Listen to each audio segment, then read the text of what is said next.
అందరికీ నమస్తే అండి. Welcome to my channel. నేను మీ ప్రియ. ఈ వీడియోలో తీవ్రమైన దారిద్ర్యంతో బాధపడే వాళ్ళు ఉసిరికాయ దీపం ఎలా పెట్టాలి, అలాగే ఉసిరికాయ దానం ఎలా ఇవ్వాలి, ఉసిరి దీప దానం వలన కలిగే ఫలితాలు ఏమిటి, మనం జన్మాంతర పాపాలు పోయి ఈ జన్మలో అష్టైశ్వర్యాలు కలగాలంటే కార్తీక మాసంలో ఉసిరి దీప దానం ఎలా చేయాలి, కామన్గా అందరూ చేసే చిన్న చిన్న పొరపాట్లు ఏమిటి, ఈ ఉసిరి దీపదానంలో చేసే పొరపాట్లు ఏమిటి, సంకల్పపూర్వకంగా చేయాలా, లేదా సంకల్పం లేకుండా ఉసిరి దీపం దానం చేయవచ్చా, ఇలాంటివన్నీ కూడా ఈ వీడియోలో క్లియర్గా తెలుసుకుందామండి. దానాల కన్నా కూడా ఉసిరికాయ దానం చాలా ఉత్తమమైన ఫలితం కలిగిస్తుందండి. మహాలక్ష్మి అమ్మవారి కరుణ మన మీద ఉండాలి అన్న ధన ప్రాప్తి కోసం ఉసిరి దీపము దానం ఇవ్వడం వలన చాలా విశేషమైన ఫలితం కలుగుతుంది. మనకున్న ఆర్థిక పరమైన ఇబ్బందులన్నీ తొలగాలంటే అసలు ఉసిరి దీపం దానం ఎలా ఇవ్వాలి అనేదంతా కూడా ఈ వీడియోలో వివరంగా తెలుసుకుందామండి. ఎలా చేయాలో చూద్దామండి. ముందుగా మనం ఒక విస్తర ఆకు తీసుకొని, కొంచెం పెద్ద సైజు విస్తర ఆకు తీసుకొని అందులో కిలోంబావు బియ్యం పోసుకోవాలండి. ఉసిరి దీప దానం కదా, మరి మీరు బియ్యం ఎందుకు ఇస్తున్నారు అంటే బియ్యంతో కలిపే ఇవ్వాలండి. మనం ఈ విధంగా ఓన్లీ దీపం ఒక్కటే వెలిగించి అలా ఇవ్వకూడదనమాట. అలాగే ఈ విస్తర ఆకులో కూడా కింద మనం పసుపు రాయడం కానీ ఇలాంటివి ఏమి చేయకూడదండి. ఎందుకంటే ఇవి వాళ్ళు భోజనం అన్నం వండుకొని తినేటట్లుగా ఉండాలన్నమాట. మనం ఇచ్చే బియ్యం అనేది మనం పసుపు అంటే అలా చేయకూడదనమాట. అందుకని చెప్పేసి కింద విస్తరాకు మీద పసుపు అనేది రాయకూడదండి. రాయకుండా ఇలా కేజింబావు బియ్యం పోసుకొని దాని మీద మనం నేను తమలపాకు ఉంచానండి. తమలపాకు ఉంచి మనం పసుపు కుంకుమ అక్షంతలు ఏమన్నా వేసినా కూడా ఈ తమలపాకు మీదే వేస్తామన్నమాట. అప్పుడు ఆ తమలపాకు తీసేస్తే ఏంటంటే ఆ బియ్యంలో పసుపు కుంకుమ అనేది పడకుండా ఉంటుందన్నమాట. మనమైతే అలా భోజనము అలా పసుపు కలిపినవి అలా వండుకొని తినం కదండి. అందువల్ల ఎవరికైనా మనం బ్రాహ్మణునికి ఇవి దానం ఇస్తున్నప్పుడు వాళ్ళు కూడా చక్కగా అన్నం వండుకొని తినే విధంగా ఉండాలండి. అందుకని చెప్పేసి ఆ బియ్యంలో పసుపు కుంకుమ వేయడం కానీ అలాంటివి ఏమీ చేయకూడదండి. ఇక్కడ నేను 2 ఉసిరికాయలు తీసుకొని పైన కొంచెం కుంది వత్తి మనం నిలవడానికని నేను కొంచెం కట్ చేస్తున్నానండి. ఈ కార్తీక మాసంలో చాలా మందికి ఏంటంటే ఇలా ఉసిరికాయని కట్ చేయడము అంతగా ఇష్టం ఉండదు. అటువంటి వాళ్ళకి ఏంటంటే అలాగే డైరెక్ట్గా కూడా మీరు కుంది వత్తి ఆవు నేతితో తడిపి అలాగే పెట్టుకోవచ్చండి. నేను ఇక్కడ పైన కొంచెం ఒత్తి నిలవడం కోసమని నేను ఇక్కడ దానం కోసం ప్రిపేర్ చేస్తాను కదండి. అందుకని ఒత్తి అనేది పైన అటు ఇటు కదలకుండా ఉండటం కోసం అని చెప్పేసి ఇలా దానం ఇచ్చేటప్పుడు ఏంటంటే మనం ఒక చేతి నుండి ఇంకో చేతికి ఇస్తాం కదా, అటువంటప్పుడు కొంచెం ఇలా కట్ చేసి పెడితేనే బాగుంటుందండి. ఒత్తి అనేది జారిపోకుండా ఉంటుందన్నమాట. ఆ బియ్యంలో పడిపోవడం కానీ ఇలాంటిది జరగకుండా ఉంటుంది. అందుకని చెప్పేసి కొద్దిగా ఇలా కట్ చేసి మనం ఇక్కడ దీనికి గంధంతో కుంకుమ బొట్లు గంధము రాసి కుంకుమ బొట్లు పెట్టుకోవాలండి. ఈ ఉసిరి దీపానికి మీరు మామూలుగా ఉసిరి దీపం వెలిగించేటప్పుడు అలా వెలిగించాలనుకున్నప్పుడు కట్ చేయకపోయినా కూడా పర్వాలేదండి. ఇలా దానం ఇచ్చేటప్పుడు ఏంటంటే ఒత్తి నిలవదండి, కొంచెం జారిపోతుంది. మనం ఇచ్చి సంకల్పం చెప్పి పూజ చేసుకునేటప్పుడు ఏంటంటే ఒత్తి జారితే బాగుండదు కదండి. అందుకని చెప్పేసి ఇలా కొద్దిగా కట్ చేసి ఇవ్వడానికి ట్రై చేయండి. అందుకని చెప్పేసి ఇక్కడ నేను గంధము కుంకుమతోటి పెట్టాను.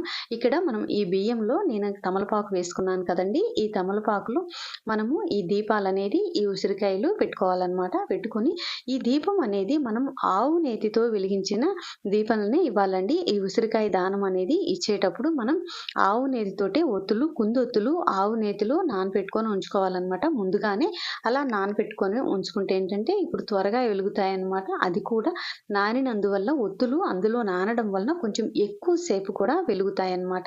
ఇలా కుంది ఒత్తులే ఆవు నేతితో మాత్రమే ఇవ్వాలండి. ఈ దీపం వచ్చేసరికి మనం ఏ దీపమైనా కూడా దానం ఇచ్చేటప్పుడు మాత్రం ఆవు నెయ్యిని ఉపయోగిస్తే చాలా మంచిదండి. ఆవు నెయ్యి అనేది ఇంకా ఈ దీపము ఎవరికి ఇవ్వాలి, ఎప్పుడు ఇవ్వాలి అనేవన్నీ కూడా వివరంగా తెలుసుకుందామండి. ఈ దీపము మనకి ఆలయాలకి శివాలయం కానీ విష్ణాలయాల్లో ఇలా వెళ్ళినప్పుడు మనం అక్కడ పూజ చేసుకున్న తర్వాత అక్కడ బ్రాహ్మణులు ఉంటారండి. ఏదైనా కూడా మనం అర్హులైన వాళ్ళకి ఇస్తే చాలా ఫలితం కలుగుతుందండి. అది కూడా అపాత్ర దానము ఎప్పుడూ చేయకూడదు కదా. అందుకని చెప్పేసి ఇక్కడ నేను ఇదంతా కూడా రెడీ చేసుకున్న తర్వాత ఇక్కడ తాంబూలం కూడా పెడుతున్నానండి. ఇక్కడ తాంబూలంలో 3 తమలపాకులు ఒక్కలు అలాగే 2 పళ్ళండి. ఈ పళ్ళు అనేది మీ ఇష్టం అండి. మీకు ఏవి వీలైతే అవి మీ దగ్గర ఉన్నవి ఏవి ఉంటే అవి ఇవ్వచ్చనమాట. ఇవి కాక ఇక్కడ నేను దక్షిణ కూడా పెడుతున్నాననమాట. దక్షిణతో కూడిన తాంబూలం మాత్రమే ఈ దీపదానము మనం ఏ దీపం దానం చేసినా కూడా దక్షిణ కంపల్సరీగా పెట్టాలండి. అది దక్షిణ అనేది మన శక్తి కొలది అండి. మనకి ఎంతవరకు అవకాశం ఉండి శక్తి ఉంటే అంతవరకు పెట్టుకోవచ్చనమాట. ఇక్కడ నేను ఈ దీపాలనేది అగరబత్తితోటి వెలిగించాను. వెలిగించి దీపం దగ్గర కొద్దిగా పసుపు, కుంకుమ, అక్షంతలు, గంధము వేశానండి.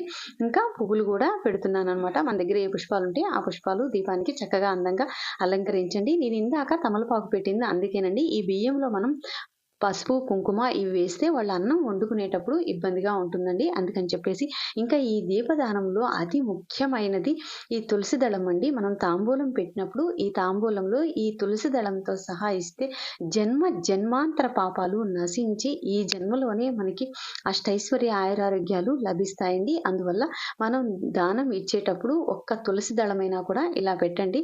పెట్టి అలాగే దక్షిణ కూడా అండి. ఈ దక్షిణ అనేది ఇంకా ఎవరి శక్తి కొలది వాళ్ళు దక్షిణ అనేది పెట్టుకోవచ్చండి. ఏదైనా కూడా ముందు 101 రూపాయి ఎట్లా పెడతారు కదండి, అలా అయినా పెట్టుకోవచ్చు. లేదా ఇంకా మీ శక్తి మీకు ఎంతవరకు అవకాశం ఉండి మీ శక్తి ఎంతవరకు ఉంటే అంతవరకు అలా పెట్టుకోవచ్చు అనమాట.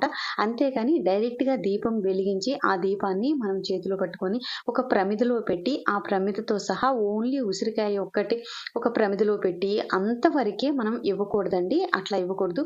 మనం ఈ విధంగా బియ్యం పోసి ఒక ప్లేట్లో అనేది, ఈ ప్లేట్ అనేది కూడా మీరు విస్తరాకే వాడాలని ఏం లేదండి. మీరు ఏదైనా కూడా రాగి లేదా ఇలాంటి ప్లేట్ కూడా తీసుకోవచ్చు. వాళ్ళకి ఇవ్వదలుచుకుంటే ఆ ప్లేటుతో సహా ఇవ్వదలుచుకుంటే అంత శక్తి ఉన్న వాళ్ళైతే మాత్రం ప్లేట్ తీసుకొని ఆ ప్లేట్లో పెట్టుకొని ఇవ్వచ్చండి. శక్తి లేని వాడు మాత్రం ఇలా ఒక విస్తరాకు తీసుకొని ఈ విస్తరాకులో ఈ విధంగా కేజీ-పావు బియ్యం ఉండాలండి.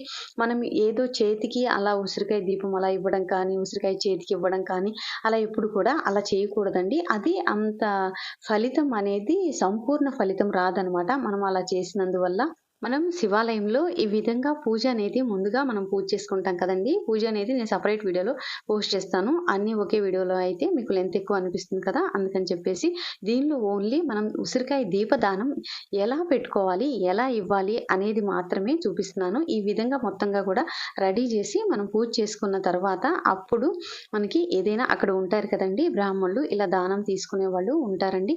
వాళ్ళకి అపాత్ర దానం ఎప్పుడు కూడా చేయకూడదండి. అర్హులైన వారికి ఇస్తే మనకి ఏంటంటే సంపూర్ణ ఫలితం అనేది కలుగుతుందనమాట. ఇలా మనం పెట్టుకున్న ఈ ప్లేట్లో సంకల్పపూర్వకంగా మనం దానం అనేది ఇవ్వాలండి. ఈ విధంగా మనం దీపం దగ్గర అక్కడ పంతులు గారు మనకి ఈ విధంగా పూజ చేపిస్తారండి. నక్షత్రము మన గోత్రనామాలతోటి ఇలా చదివించి సంకల్పం చెప్పించుకొని అక్షంతలతోటి మనం ఈ విధంగా దీపం దగ్గర మనం పూజ చేసుకోవాలి. ఇందాకంతా కూడా నేను ఎలా రెడీ చేయాలి, మనం ఇవ్వడానికి ఎలా ప్రిపేర్ చేయాలి అనేది మాత్రమే చూపించాను. ఇక్కడ పంతులు గారు చెప్పే ఈ సంకల్పము ఇదంతా కూడా నేను మొత్తం కూడా డైరెక్ట్గా పెడదామంటే అది టెంపుల్లో నాయిస్ ఎక్కువగా ఉందండి. కొంచెం డిస్టర్బెన్స్గా ఉండి మీకు ఇబ్బందిగా అనిపిస్తుందని చెప్పేసి నేను అది కొంచెం మ్యూట్ చేసి నేనే వాయిస్ ఓవర్ ఇస్తున్నాను అనమాట. మనం సంకల్పపూర్వకంగా మాత్రమే ఇలా పెట్టుకొని ఇవ్వాలండి. పంతులు గారు మనకి చెప్పిస్తారనమాట. అలా చెప్పి మనకి అక్షంతలు వేస్తారనమాట. మనకి వాళ్ళ ఆశీర్వాదం అనేది కలుగుతుంది. అలాగే మనం ఇచ్చేటప్పుడు మాత్రం కార్తీక దామోదర ప్రీత్యర్థం అని చెప్పుకుంటూ ఇవ్వాలన్నమాట. ఇలా సంకల్పం చెప్పి ఇవ్వడం వలన మనం ఈ జన్మలో చేసిన పాపాలు కానీ, ఇంతకు ముందు జన్మల్లో చేసిన పాపాలన్నీ పోయి కూడా మనకి పుణ్యం వస్తుందండి. తద్వారా మనకి ఈ జన్మలో అష్టైశ్వర్యాలు కలుగుతాయి. ఈ ఉసిరికాయ దీపం యొక్క ఫలితము అంతా ఇంత అని చెప్పలేమండి. అంత ఉత్తమమైన ఫలితం కలుగుతుంది.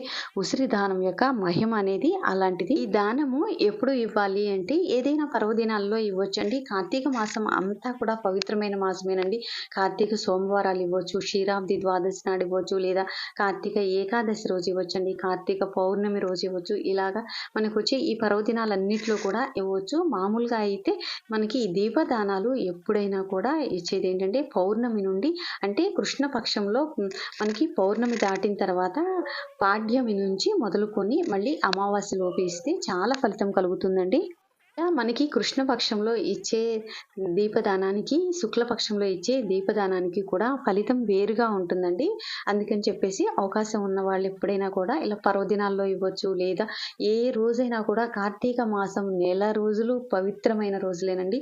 ఈ పవిత్రమైన ఈ కార్తీక మాసంలో ఇలా ఉసిరి దానం చేయడం వలన చాలా విశేషమైన ఫలితం కలుగుతుంది. అవకాశం ఉన్నవాళ్ళు తప్పకుండా ఈ ఉసిరి దానం అనేది చేసి సద్వినియోగపరుచుకుంటారని కోరుతున్నానండి. ఈ ఉసిరి దీపదానంలో ఏమైనా డౌట్స్ అనేది ఉంటే కామెంట్ సెక్షన్‌లో కామెంట్ చేయండి. అలాగే మన ఛానల్ ఫస్ట్ టైమ్ చూసేవాళ్ళు ఛానల్‌ని సబ్స్క్రైబ్ చేసుకొని పక్కనే ఉన్న బెల్ ఐకాన్‌ని ప్రెస్ చేయడం వల్ల నా వీడియోస్ అన్నీ మీకు నోటిఫికేషన్ వస్తుందండి. వీడియోకి ఒక్క లైక్ ఇవ్వడం మర్చిపోవద్దు. మరొక మంచి వీడియోతో మళ్ళీ కలుద్దాము. Thanks for watching.